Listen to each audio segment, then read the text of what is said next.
subukan mo naman tong gawin sa malagkit. Oo, ito kasi napakadali lang. Tapos itong ating dulce de leche ay sarili natin gawa. Yan kung gusto mong bumili, ilalagay ko yung link kung saan mabibili. Oo. So, ayun, start na tayo. Okay, ayan, pagkahanda natin ng lalagyan, maglagay na tayo dyan ng ito munang ilalagay natin. Muscovado sugar yung ginamit ko rito, pero sobrang tapang kasi nung lasa niya. So, pwedeng brown sugar lang lagay mo, kaya white. Ang nilagay ko, ayan, powder, tapos asin, tapos tubig. Habang nilalagay natin yan at hahaluin, syempre, comment ka naman sa baba kung tagsaan ka. Malay mo, ikaw na yung susunod natin na mabigyan ng libreng electric hand mixer. Oo. Comment lang sa baba. Yung mga mabibigyan natin ng Gcash at saka yung electric hand mixer, mag-PM kayo sa page. Oo, para madali ang process natin at oo, alam mo na. So, yung nilagay kong puting powder dyan ay glutinous rice flour at saka all-purpose flour. Tapos haluin mo lang siya na maigi.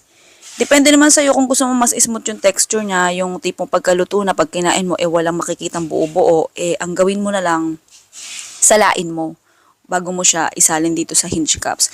Yung hinge cups na ginamit ko dito, mga 90 ml. Pwede kang gumamit ng 60 ml lang.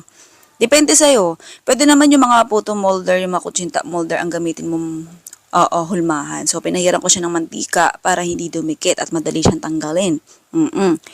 Yung hinge cups, optional lang yan actually. Kasi, hindi ko alam kung saan ko nailagay yung mga molder ko dito eh. So, naisip ko ito na lang gamitin ko. Ang kinaganda lang sa hinge cups, kapag ka dyan mo niluto, pwede mo na siya directly ibenta agad. Pati yung lalagyan, bigay mo na sa kanila. Oo. Reusable din naman yan, disposable, yung ating hinge cup. So, depende na lang sa bibili kung gusto niya pang gamitin. Pwede rin naman yan, gawin mong molder, tapos gamitin mo lang ulit, hugasan mo lang, ganun. Basta depende sa'yo. Sa pagsali naman nito sa bawat lalagyan, sa bawat hinge cups ng ating mixture, tansya-tansya na lang yan sa akin. Pwedeng sa'yo, gamit ka ng measuring cup o kaya timbangin mo. Depende sa'yo. Kasi madalas kapag kapang tinda, sinusukat yan, tinitimbang, ganon.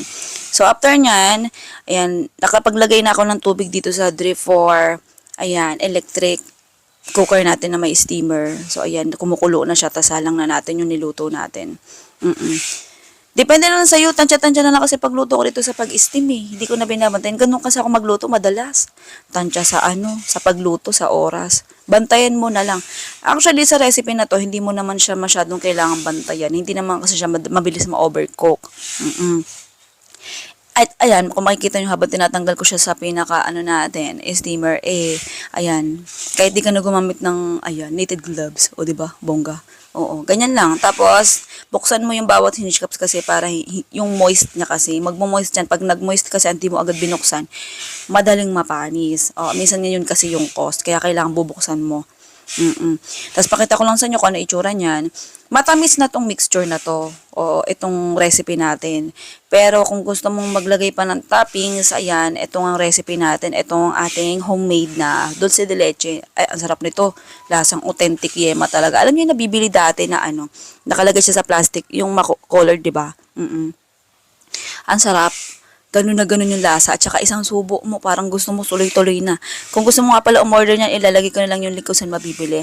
At saka kung gusto mo rin gamitin yung steamer electric cooker na ginamit ko dito sa pangluto, ilalagay ko na lang din yung link kung saan mabibili sa baba. Lagay ko na lang. Ikaw na bahala kung gusto mo gamitin din yon. Non-stick na rin pala yun, maganda na. Okay, ito yung recipe natin. Sige na, goodbye, good luck. Love you.